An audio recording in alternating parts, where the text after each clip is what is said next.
আসসালামু আলাইকুম বন্ধুরা, কেমন আছো বন্ধুরা? তো আজকে আমি তোমাদের সঙ্গে একটা নতুন রেসিপি নিয়ে চলে এসেছি। তো এই যে ফুলকপিটা, এটা আমাদের এখানে লোকালের বাজারে খুব একটা সবসময় পাওয়া যায় না। তো আমি পাওয়াই নিয়ে নিলাম। আর এই শীত চলে যাওয়ার আগে তোমরাও একবার এই রেসিপিটা ট্রাই করে দেখতে পারো। তো এই যে ফুলকপিটা আমি প্রথমেই পরিষ্কার করে ছোট, ছোট করে কেটে নিয়েছি। তারপরে যে সর্ষে আর একটু কাজু বাদাম, এই সর্ষে আমার একটু বলা ভুল হয়ে যাচ্ছে, পোস্ত নিয়েছি ১ চামচ মতো আর কাজু বাদাম নিয়েছি। এটা ভালো মিহি করে বেটে নিচ্ছি। তো বেটে নেওয়া হয়ে গেছে আর এদিকে কপিটা ভালো করে ধুয়ে নিয়ে একটু নুন পানি দিয়ে ফুটিয়ে নিচ্ছি, যাতে এই যে কালারটা আছে এক্সট্রা কালারটা বেরিয়ে যায় বা কোনো রকম পোকামাকড় থাকলে সেটা মরে যায়। তো যাই হোক, ফুটিয়ে নিয়ে একটু পানিটা ফেলে নিলাম। তারপরে একটা কড়াই গরম করে নিয়েছি, তাতে একটু সাদা তেল দিয়ে অল্প ছোট, ছোট করে একটু আলু কেটে নিয়েছি, সেই আলুগুলো একটু ভেজে নিচ্ছি। একটু সামান্য নুন, একটু হলুদ দিয়ে আলুগুলো ভেজে নিচ্ছি। হালকা আলুগুলো ভেজে নিয়ে উঠিয়ে নেব। তারপরে আবার আমি কপিগুলো একটু ভেজে নেব। তো আবার একটু তেল দিয়ে এই যে ভাপিয়ে নেওয়া কপিগুলো একটু ভেজে নিচ্ছি। তখন একটু নুন দিয়েছিলাম, একটু নুনটা কম লাগায় আমি আরেকটু নুন দিলাম। এখানে আমি হলুদ দেবো না, কারণ কপিগুলো কালারটা চেঞ্জ হয়ে যাবে। তো তার জন্য কপিগুলো এমনি শুধু নুন দিয়ে একটু ভেজে নিলাম। তো ভেজে নেওয়ার পরে আবারও কড়াই বসিয়ে নিয়েছি, পরিষ্কার করে কড়াইটা। তো তাতে এবার একটু সরষের তেল আর পেঁয়াজ কুচি দিয়ে নিলাম।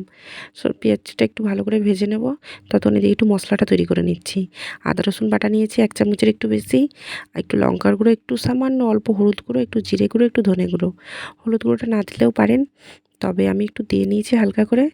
তো তারপরে এই যে পেঁয়াজটা এদিকে ভাজা ভাজা হচ্ছিলো ততক্ষণ, তো তারপরে আমি ওতে একটু টমেটো কুচিয়ে দিয়ে নিয়েছি একটা। তো তারপর একটু নুন দিয়ে, যাতে টমেটোটা একটু গলে যায় তাড়াতাড়ি, একটু নুন দিয়ে নিলাম। তারপরে যে মশলা মিক্সটা ছিল ওইটা দিয়ে একটু কষিয়ে নেবো ভালো করে।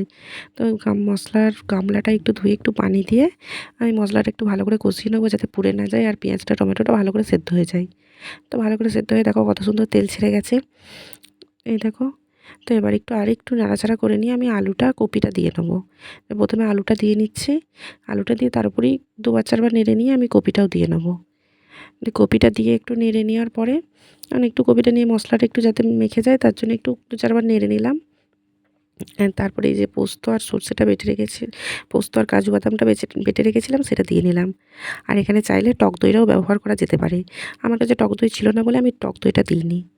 তো যাই হোক, তারপরে এটা সেদ্ধ হয়ে গেছে ভালোভাবেই। আমি আরেকটু পানি দিয়ে এটা চাপা দিয়ে রেখে দেবো, বাকি যেটুকু সেদ্ধ হতে বাকি আছে সেটা যাতে সেদ্ধ হয়ে যায়। তো এইভাবে ফুলকপি রান্না খেতে খুবই ভালো লাগে, চাইলে একবার ট্রাই করে দেখতে পারো। তো আমি একটু ধনেপাতা কুচি দিয়ে নিলাম নামিয়ে নেওয়ার আগে। দেখো কত সুন্দর কালারটা হয়েছে, কপির কালারটাও খুব একটা চেঞ্জ হয়নি। এই যে আমার ভিডিওটা এখানেই শেষ করছি, ফিরছি পরবর্তী ভিডিওতে। আল্লাহ হাফেজ।